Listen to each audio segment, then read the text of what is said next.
quelle était la nature des subventions que l'Assemblée recevait? Est-ce le salaire et autres avantages des députés? Est-ce le budget de souveraineté dont la dernière fois on a évoqué l'article 26 ici, ou des budgets d'investissement? Puisque vous étiez de la questure quand même, bien que vous étiez démarqué dans votre travail, comme vous l'avez si bien rappelé, notamment allant dans le cadre de la gestion des stocks et matériels, mais vous étiez membre de ce bureau. Vous avez vu certainement des documents comptables qui venaient à l'Assemblée. Pouvez-vous dire à la Cour quelle était la nature des subventions que l'Assemblée nationale recevait? Je ne pourrais pas vous dire les détails parce que c'est lorsque la loi des finances est votée qu'il y a le bottin qui sort avec toutes les institutions de l'administration et les institutions constitutionnelles que ce bottin est ouvert à tout le monde. C'est un document public. Et donc, je ne pourrais pas dire exactement quelles étaient les lignes. Alors, je vais quand même essayer de vous expliquer donc, ce qui me concerne, en ce sens où le processus d'achat. Lorsque les subventions arrivent, le seul montant que je connais, c'est le montant qu'on met à la disposition sur la ligne achat du matériel, du consommable.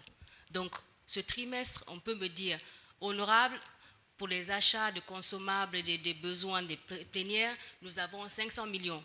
Dans les 500 millions, demandez aux départements, aux services ou aux commissions leurs besoins qui doivent atteindre 500 millions. Parfois, on peut me dire, pour cette subvention, nous avons 1 milliard. Donc, c'est comme ça. Ce sont les montants, c'est genre le montant que je pourrais justifier. Mais dire que les lignes, etc., je ne pourrais vous dire. Madame Zénab, qui gérait le budget de souveraineté de M. Amadou Damaro, puisque étant à la tête d'une institution républicaine, la loi lui confère ce droit. Qui gérait ce montant?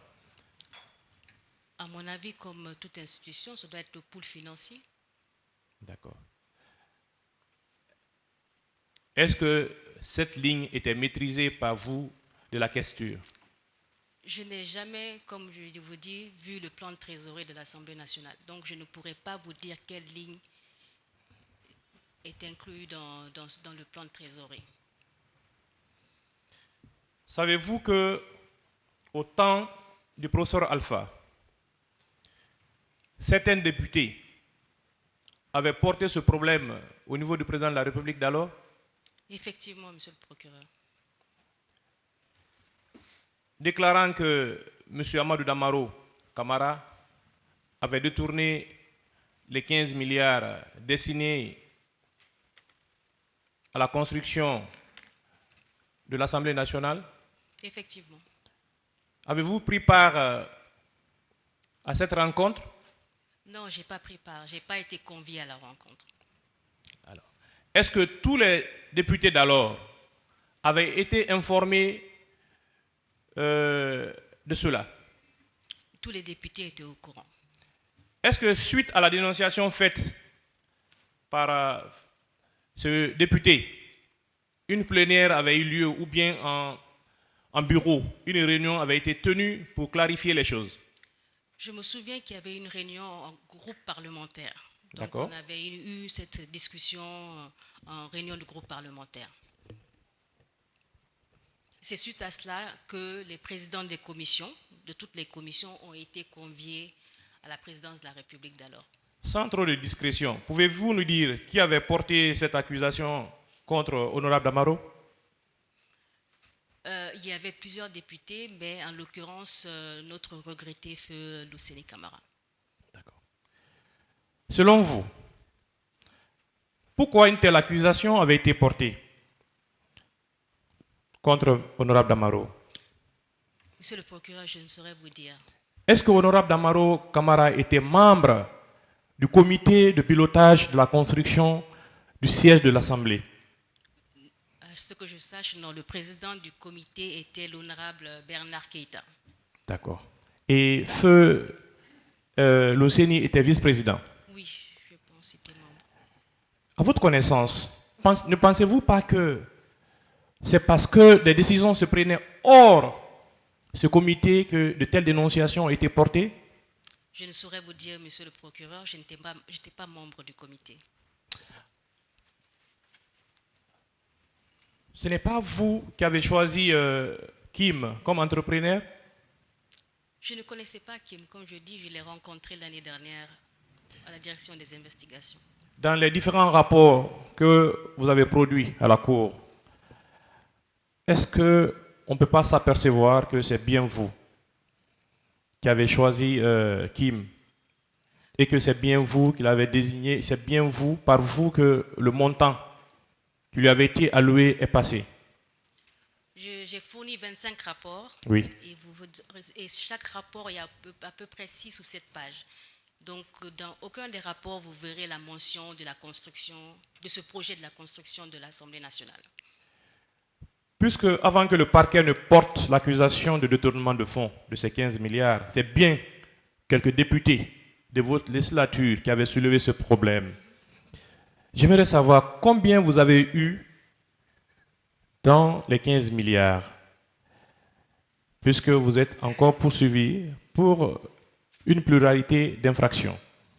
Alors, notamment le détournement des deniers publics, puisque ce montant était un budget d'investissement, nous avons estimé, pas nous seulement, certains députés de votre législature, que ces fonds se sont retrouvés dans les poches de certains députés. Alors, étant de la question, bien que vous ayez décliné clairement le rôle qui était le vôtre, je voulais savoir, est-ce que vous avez perçu un franc? Je n'ai rien perçu, monsieur le procureur. Est-ce que M. Kim, comme cela a été révélé lors du procès verbal de M. Amadou Damaro, tant à l'enquête préliminaire que devant les juges d'instruction, est-ce que vous avez bénéficié des montants de M. Kim? Non, monsieur le procureur. Est-ce que vous avez bénéficié des montants de Feu Loseni Camara? Non, monsieur le procureur. Est-ce que dans ces 15 milliards, vous avez reçu un franc, Non, un montant de la part de M. Amadou Damaro Camara? Non, monsieur le procureur.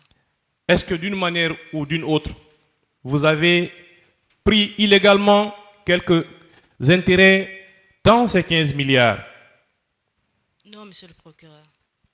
Alors, pouvons-nous, de manière claire, parlant bien sûr de vos biens, avoir à vérifier qu'évidemment, les biens que vous avez, notamment le duplex à Lambagny, suivant les pièces de propriété, que ce duplex a été construit en 2015. A été entamé. Entamé en 2015. Effectivement. Ça peut se vérifier. Toutes les pièces sont à votre disposition, monsieur le procureur. Il y a une question très subtile que Monsieur le Président a eu à poser par rapport à la construction de cette villa. Est-ce qu'il vous est arrivé, bénéficiant gracieusement d'une enveloppe provenant de la réalisation donc du siège de l'Assemblée nationale, vous ne vous êtes pas précipité pour continuer à réaliser cette villa? Monsieur le procureur, cette villa est toujours inachevée. Pourquoi? Parce que beaucoup pourront peut-être me demander comment ça se fait que depuis 2015. Je voudrais peut-être vous signifier, et je voulais rappeler que j'ai acheté ma première maison quand j'avais 25 ou 24 ans. Je ne suis pas attirée par le bien matériel. Je suis attirée par le travail bien fait, par l'impact, par ce que j'apporte à la communauté ou aux autres.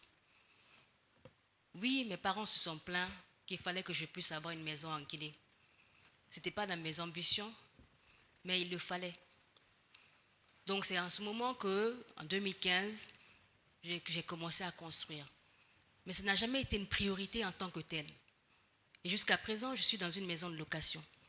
Je ne suis pas propriétaire. Parce que pour moi, ce n'est pas ça l'essentiel. L'essentiel, c'est avoir un toit où dormir. Mais la plupart de mes ressources allaient pour aider la communauté, allaient pour aider mes semblables. Donc, c'est pour cela que depuis tout ce temps, cette maison est inachevée. Alors,